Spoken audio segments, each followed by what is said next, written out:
Hello friends, कैसे हैं आप सब। मैं हूं सुनील और आप देख रहे हैं कौशल मैथ्स। दोस्तों, आज की वीडियो में हम शुरू करेंगे सी टेट पेपर 1 2018 के प्रीवियस ईयर क्वेश्चन पेपर को। और इस वीडियो में हम हिंदी पेडागोजी के 15 महत्वपूर्ण प्रश्नों को लेंगे। तो चलिए देखते हैं क्वेश्चन नंबर 1। तो प्रश्न है हमारे पास, प्राथमिक स्तर पर हिंदी भाषा सीखने के लिए सबसे अधिक जरूरी है। तो ऑप्शन है हमारे पास भाषा शिक्षक का भाषा ज्ञान, कक्षा में रंगीन पाठ्य पुस्तकें, कक्षा में प्रिंट समृद्ध परिवेश, कक्षा में लिखित आकलन। दोस्तों, ऑप्शन नंबर सी इसमें हमारा करेक्ट आंसर हो जाएगा, कक्षा में प्रिंट समृद्ध परिवेश। अगला प्रश्न है हमारे पास, बच्चे बोलचाल की भाषा का अनुभव लेकर विद्यालय आते हैं, इसका निहितार्थ है कि। तो ये बताना है कि ये जो सेंटेंस दिया है हमारे पास, इसका क्या मतलब है। ठीक है, ऑप्शन है हमारे पास, बच्चों को बोलचाल की भाषा न सिखाई जाए, बच्चों की बोलचाल की भाषा को सुधारा जाए, बच्चों के भाषाई अनुभवों का उचित प्रयोग किया जाए, बच्चों के भाषाई अनुभवों को कक्षा के बाहर रखा जाए।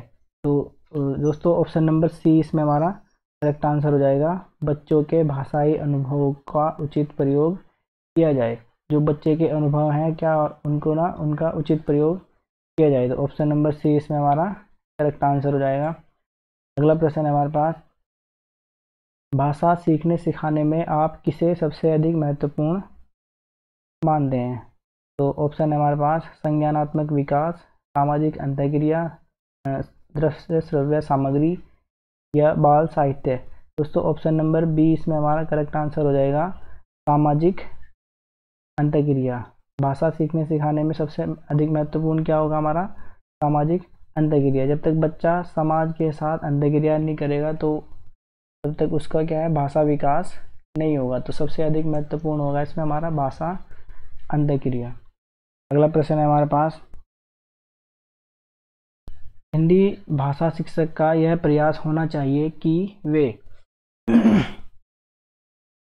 वे बच्चों की भाषा संबंधी सहज रचना शक्ति को बढ़ने के अवसर दें, बच्चों की मातृभाषा के स्थान पर हिंदी भाषा को ही कक्षा में स्थान दें, बच्चों द्वारा मानक भाषा का ही प्रयोग करने के लिए अवसर दें, बच्चों को शिक्षाप्रद बाल साहित्य पढ़ने के भरपूर अवसर दें। अब देखो, ये अवसर जो है हमारा पॉजिटिव वर्ड है, लेकिन तीनों में दे रखा है। तो सबसे हमारा जो पॉजिटिव सेंटेंस होगा, बच्चों को भाषा संबंधी सहज रचना शक्ति को बढ़ने के अवसर दें। तो दोस्तों, ऑप्शन नंबर ए इसमें हमारा करेक्ट आंसर हो जाएगा।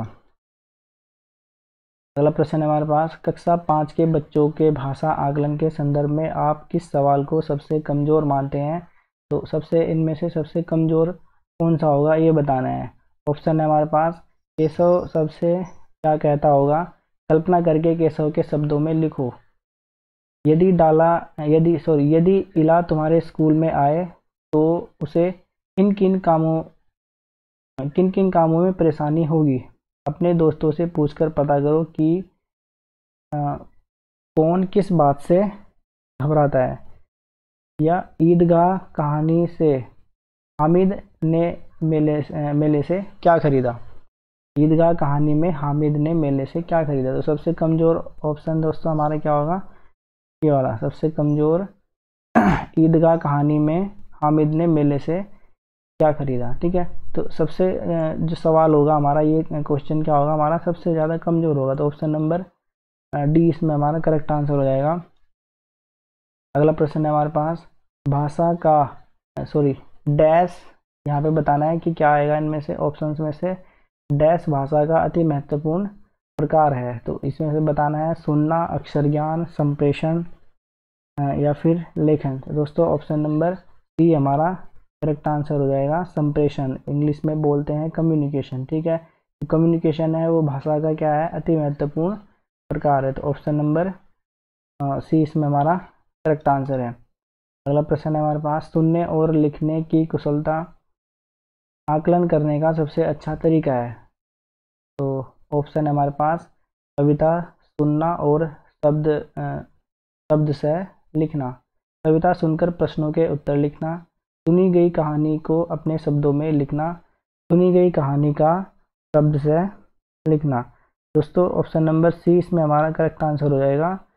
सुनी गई कहानी को अपने शब्दों में लिखना। ये क्या होगा हमारा सबसे अच्छा तरीका होगा सुनने और लिखने की कुशलता का आकलन करने का। ठीक है, तो सबसे बेस्ट तरीका कौन सा होगा? सुनी गई कहानियों को अपने शब्दों में लिखना। तो ऑप्शन नंबर सी इसमें हमारा करेक्ट आंसर है।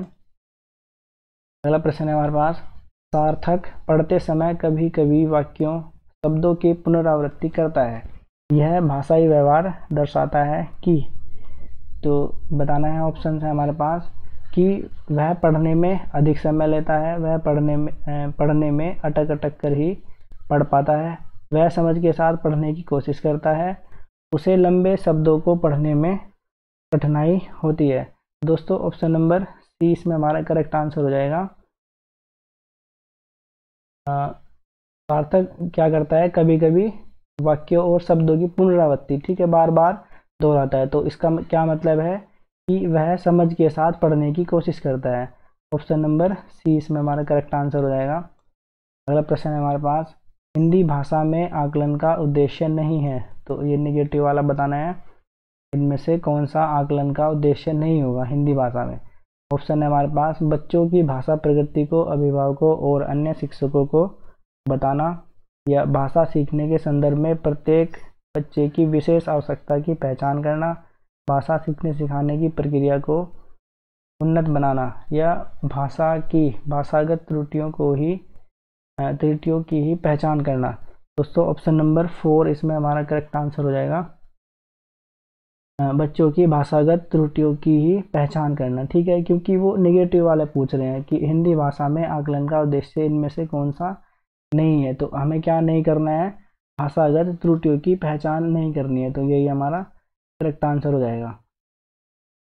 अगला प्रश्न है हमारे पास, आपके विचार से प्राथमिक स्तर पर उत्कृष्ट लेखन कार्य का उदाहरण है। तो ऑप्शन है हमारे पास, छुट्टियां कैसे मनाई इस विषय पर अनुच्छेद लिखना, मेरे सपनों का भारत विषय पर अनुच्छेद लिखना, पाठ्य पुस्तक से इतर कठिन शब्दों का श्रुत लेखन, या किसी आंखों देखी घटना का लिखित वर्णन करना। तो देखिए दोस्तों ऑप्शन नंबर डी इसमें हमारा करेक्ट आंसर हो जाएगा। क्या होगा? किसी आंखों देखी घटना का लिखित वर्णन, ठीक है। ये कह रहे हैं कि आपके विचार से प्राथमिक स्तर पर उत्कृष्ट लेखन कार्य का उदाहरण। तो जब हम बच्चों को उनकी आंखों देखी घटना को लिखने के बारे में कहेंगे तो वो क्या होगा? उत्कृष्ट लेखन, उसको वो अच्छी तरह से लिख पाएंगे, ठीक है। तो ऑप्शन नंबर डी इसमें हमारा करेक्ट आंसर हो जाएगा। अगला प्रश्न है हमारे पास, भाषा सीखने के संदर्भ में कौन सा कथन सही है?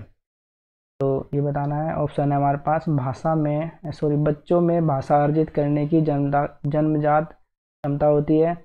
बच्चों में भाषा अर्जित करने की जन्मजात क्षमता नहीं होती।